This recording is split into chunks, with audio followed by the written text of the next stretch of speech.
Il est difficile de parler de conclusion pour ces troisièmes assises, parce que nous étions surtout là pour faire le point. Et ça s'est déroulé en 2 temps.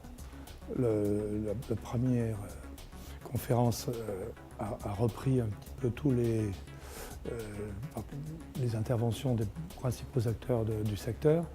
Donc il y avait un grand intérêt certainement pour tous les invités aux assises qui ont pu découvrir tout ce qui a été fait et qui était en cours justement avec tous les acteurs qui ont décidé de travailler ensemble. Là, il y avait un intérêt, la salle a bien participé. La deuxième partie, qui était beaucoup plus technique, intéressait surtout les élus, mais il y avait beaucoup de chiffres qui ont été évoqués par le GIP Emploi. Alors, ça nous a confirmé des chiffres que nous attendions. Par contre, ça n'a pas été très performant. La salle se vidait progressivement, étant moins concernée par les gens du terrain que nous sommes.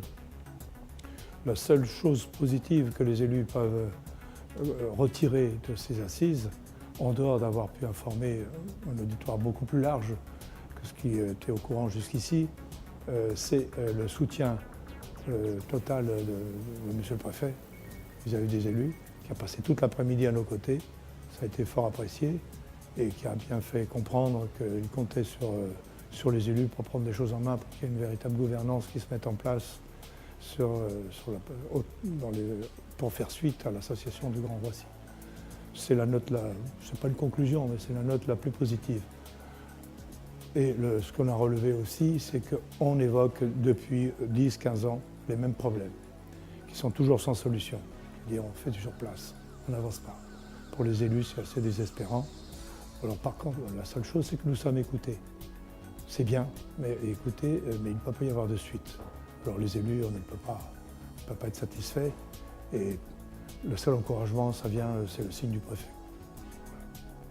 Ben, je crois que c'était une réunion de travail importante aujourd'hui, que cette troisième rencontre du Grand Roissy.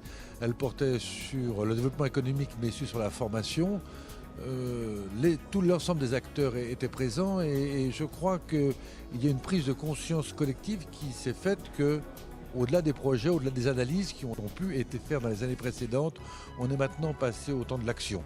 En tous les cas, c'est le sentiment des entreprises qui se sont organisées pour pouvoir d'abord formuler leur point de vue, répondre à l'État sur leurs priorités et aussi participer aux propositions d'action qui se développent sur le territoire.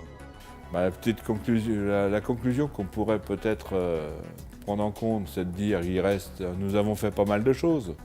Alors évidemment, ça avance pas aussi vite qu'on le souhaiterait, bien sûr, sur ce grand territoire.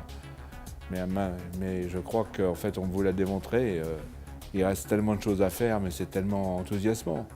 Je crois qu'on a essayé de vous dire qu'on se réunissait pour vraiment faire du Grand Roissy quelque chose d'extrêmement important. On peut retenir aussi le soutien de l'État par les 2 préfets successifs qui viennent nous soutenir sur ce Grand Roissy.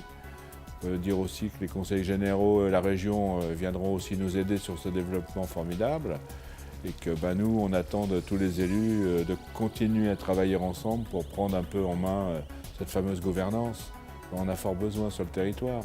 Alors, c'est vrai que c'est un peu lent, c'est vrai que c'est un peu compliqué, de temps en temps on est un peu déçu, mais en même temps on a beaucoup d'espoir sur ce territoire qui est majestueux autour de l'aéroport.